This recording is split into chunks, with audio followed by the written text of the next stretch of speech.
बिस्मिल्लाहिर्रहमानिर्रहीम। व्यूवर्स, आप देख रहे हैं न्यूज़ टू यू। उम्मीद है आप खैरियत से होंगे। चीफ जस्टिस जनाब उमर अता बंदयाल से 3 यूट्यूबर्स की जो मुलाकात है वो ज़ेर बहस है। हर कोई इसके ऊपर अपने अपने तबसरे कर रहा है। ख़ुद भी जिन साहबान से ये मुलाकात हुई है वो भी अपना अपना चूरन जो है वो मार्केट में बेच रहे हैं। एक ऐसे वक्त में जबकि उनकी रिटायरमेंट में 2-2.5 माह बाकी हैं, उनका तहरीक इंसाफ की तरफ झुकाव रखने वाले जो यूट्यूबर्स हैं उनके साथ मुलाकात करना और उस मुलाकात में फिर सियासी गुफ्तगू करना और ये बात कहना कि इमरान खान जो है वो 9 मई के बाद फंस गया है, उसने अपने लिए मसाइल पैदा कर लिए हैं और उसे पंजाब और खैबर पख्तूनख्वा की असम्बलियाँ तहलील नहीं करना चाहिए थी।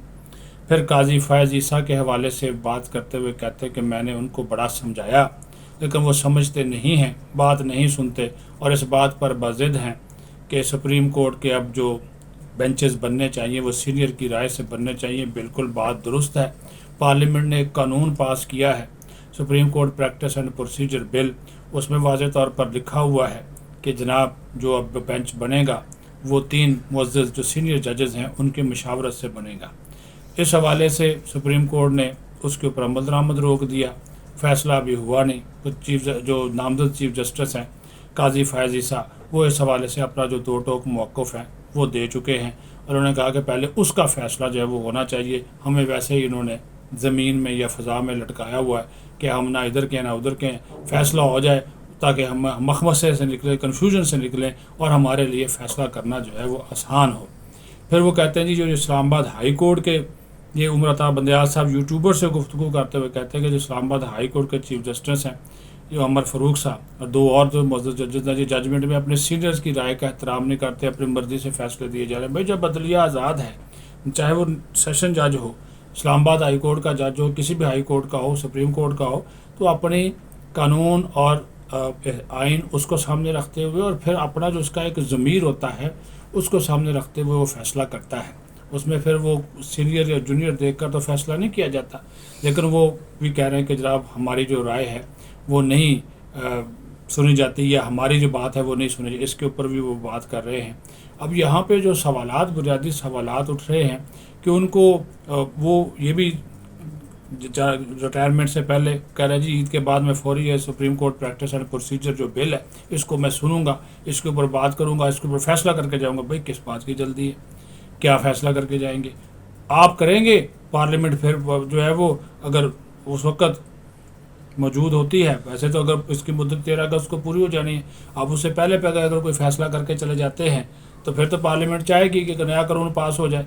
और अगर आप करके चला जाते हैं तो फिर एक आर्डीनेंस के ज़रिए भी सदर तो मौजूद होंगे ना, तो एक आर्डीनेंस के ज़रिए फिर अगर वो कानून नाफज कर देंगे फिर आप क्या करेंगे?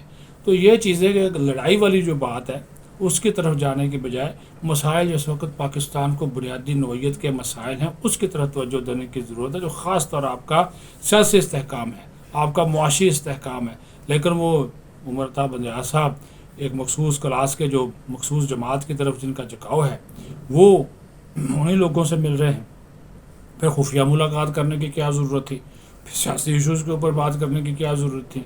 और फिर केसेस के बारे में बताने की क्या ज़रूरत थी? भाई आप लोगों की अपनी लड़ाई है ना जी, सुप्रीम कोर्ट के जजेस के साथ आप लोगों की लड़ाई हो रही है, तो ये आप लोगों की अपनी लड़ाई है ना। इस लड़ाई को निपटाने की जो है वो आप कोशिश करें। कल थोड़ा बहुत हमने कुछ बात की थी, लेकिन आज जो बड़ी खबर वो इस हवाले से मैं आपको दे दूँ कि ये जो 190 मिलियन पाउंड का केस है इसमें एक जो बड़े प्रॉपर्टी टाइकून हैं मलक साहब वो इसमें वादा माफ़ गवाह बनने जा रहे हैं। बड़ी ये एक उन्होंने स्टेटमेंट आने वाले दिनों में या तो वो स्टेटमेंट आ जाएगी या जो है वो उनका कोई बयान आ जाएगा। अच्छा, उसमें बहुत सी चीज़ें वो सामने लेकर आएंगे।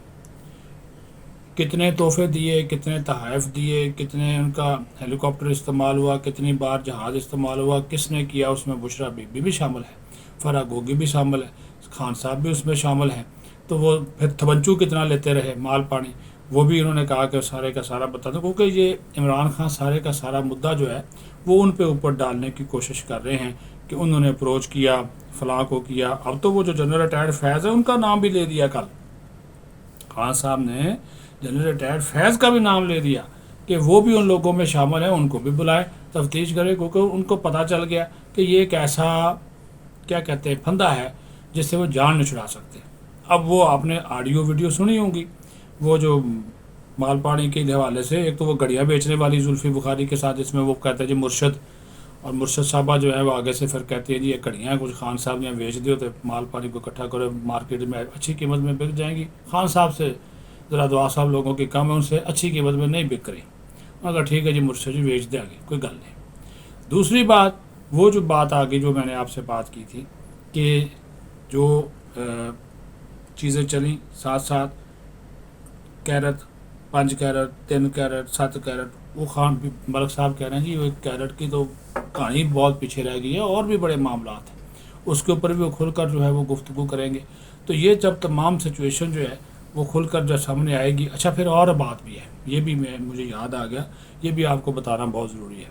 ایک اور بھی ہے، 3 پی ٹی آئی کے لیڈرز ہیں جو کہ اب سابق ہو چکے ہیں، فواد چودھری، پرویز خٹک اور اسد عمر۔ ان تینوں میں سے کوئی ایک جو ہے وہ آپ کو آئندہ چند دنوں میں ایک بڑے ٹی وی سکرین پہ نظر آئے گا، اور پھر خان صاحب کی جو اس وقت ایک سچائی، دیانتداری، صداقت، امانت، دیانت، متانت کا ایک انہوں نے بت کھڑا کیا ہوا ہے، اس کے حقائق آپ کے سامنے آ جائیں گے، کیونکہ وہ ان کے اوپر مسلسل سوشل میڈیا کے اوپر ایسے لوگوں کے بارے میں وہ کروا رہے ہیں، ان کی وہ کیا کہتے ہیں ٹرولنگ کروا رہے ہیں، تو جو چھوڑ گئے یہ ہے وہ، تو اب وہ کہہ رہے جی، تو ان تینوں میں سے اب پہلے نمبر پہ کون یہ اپیئر ہوتا ہے یہ بھی آپ کو پتہ چل جائے گا، کیونکہ وہ کہتے ہیں جی وہ خان صاحب جو ہے نا وہ کسی کے نہیں ہیں، وہ ان کو کسی کا کوئی پاس ہی نہیں ہے، جتنا مرضی کسی کا کوئی ساتھ دے لے، جو مرضی کر لے، وہ کسی کی کوئی ان کو پرواہ ہی نہیں ہے۔ تو اسی وجہ سے جناب والا یہ چیزیں اب چل رہی ہیں کہ ان تینوں میں سے بھی کوئی باہر آئے گا، منظر عام پر آئے گا، پریس کانفرنس ہوگی، اور پھر وہ خان کو ظاہر ہے کہ خان کے قریبی رہے ہیں، ایک ایک چیز پتہ ہے، تو وہ چیزیں بھی باہر نکل کر آ جائیں گی۔ پھر ملک صاحب کی اگر پریس کانفرنس آ گئی، یا کوئی اسٹیٹمنٹ آ گیا، یا ویڈیو بیان آ گیا، تو وہ بھی پھر ان کو پھنسانے کے لیے کافی، کیونکہ یہ عمران خان کو پتہ چل گیا ہے کہ ایک دو، خاص طور پر یہ توشہ خانہ کا کیس، اور دوسرا یہ جو اس وقت قادر ٹرسٹ والا کیس، اس میں ان کے لیے نکلنا بہت ہی مشکل ہے۔ بالکل جو مرضی یہ کر لیں، اس میں جو ہے وہ فیصلہ ہونا ہی ہونا ہے، اور بطور وزیر اعظم جو انہوں نے منظوریاں حاصل کیں، ان منظوریوں سے اپنے آپ کو بری الذمہ قرار نہیں دے سکتے۔ تو یہ چیزیں جب ان کو خود احساس ہو گیا، تو اس وجہ سے کبھی کہتے جی میں وعدہ معاف گواہ بننے کو تیار ہوں، کبھی کہتے میں اس کا ذمہ دار نہیں ہوں، کبھی کہتے جی فلاں کو بلائیں، فلاں کو بلائیں، میرے پاس ریکارڈ نہیں ہے، وہ تو جناب میرے پرنسپل سیکرٹری کے پاس تھا، اعظم خان کے پاس، وہ غائب ہو گیا ہے، اس کو پہلے برآمد کریں۔ تو وہ اب ٹکوسلیاں کرنے کی کوشش کر رہے ہیں، لیکن عدلیہ بھی ایک حد تک ہی ریلیف دے گی، کتنا ریلیف مل سکتا ہے، آخر کار تو انہوں نے کٹہرے میں جو ہے وہ آنا ہی ہے۔ تو اپنا خیال رکھیں، بہت شکریہ۔